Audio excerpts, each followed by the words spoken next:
Does Israel's decision to ban two members of the so-called squad help or hurt the president? Let's discuss with the Democrats seeking to unseat Congressman Jerry Nadler in a primary, Lindsey Boylan, and Fox News contributor, pastor at First Baptist Church of Dallas, Dr. Robert Jeffress. Welcome to you both. Thank you, Shannon. Okay, so the New York Times says this, the editorial board under the headline, "What are Trump and Netanyahu afraid of?" It has long been Israel's mantra that critics of its policies should come and see for themselves. And the country is certainly strong enough to handle any criticism from two members of Congress. Mr. Trump has done Israel no favor. Pastor?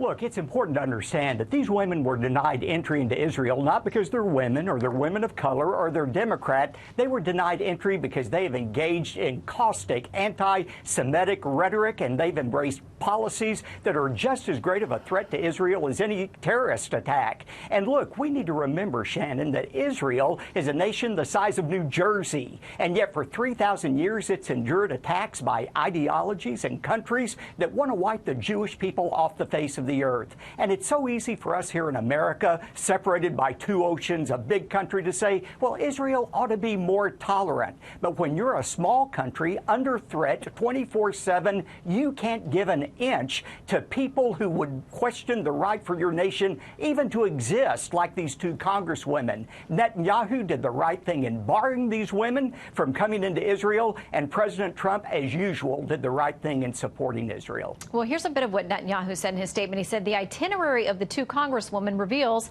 that the sole purpose of their visit is to harm Israel and increase incitement against it. Jerusalem Post saying this. Netanyahu's statement saying that no country in the world respects the U.S. Congress more than Israel, but that Israeli law actually prohibits entry to those calling for a boycott of the country. Lindsey, he and others say that they refused to meet with Israeli officials, and it appeared to him that they were only there to cause trouble. Your response? The only problem here is not admitting two congresswomen who are representing 1.5 million people in America being barred from entry to Israel. This is squarely on both Israeli government officials and also on our president, who has gone above and beyond, taken a never-before-seen step to actually ask that his fellow politicians in the United States not be allowed into Israel, a democracy. One democracy to another. This is one of the worst days that we've seen, and it's unfortunate the pastor chooses to carry water for such a terrible cause. Well, let me point out something the Federalist pointed out today. The Federalist today saying Israel has every right to block Rashida Tlaib and Ilhan Omar says in 2012, the Obama administration denied a visa to Michael Ben-Ari, a member of the hard-right Israeli Kach party. Ben-Ari's no worse than Tlaib or Omar. I don't remember widespread angst about the state of American democracy breaking out. Surely we were secure enough in our beliefs to handle his presence, right? What do you say to that, Lindsey? You know, I think the best example of democracy is when we have people who disagree. We don't need to agree on every single issue. These two members of Congress are representing the people of their district. And you saw before, the Israeli ambassador's office said before they would have no problem with these two women entering Israel for the purposes of a political gathering, for meetings. And the only difference now is that both the President of the United States has chosen to make this his cause, and for whatever reason, Bibi Netanyahu feels that this is also a good look for him, which it is not. And Pastor, Senator Bernie Sanders has said he wants to leverage all the U.S. aid that we're giving to Israel to fight what he calls their racist policies. And he says, really, there's no reason and no right for Israel to do this.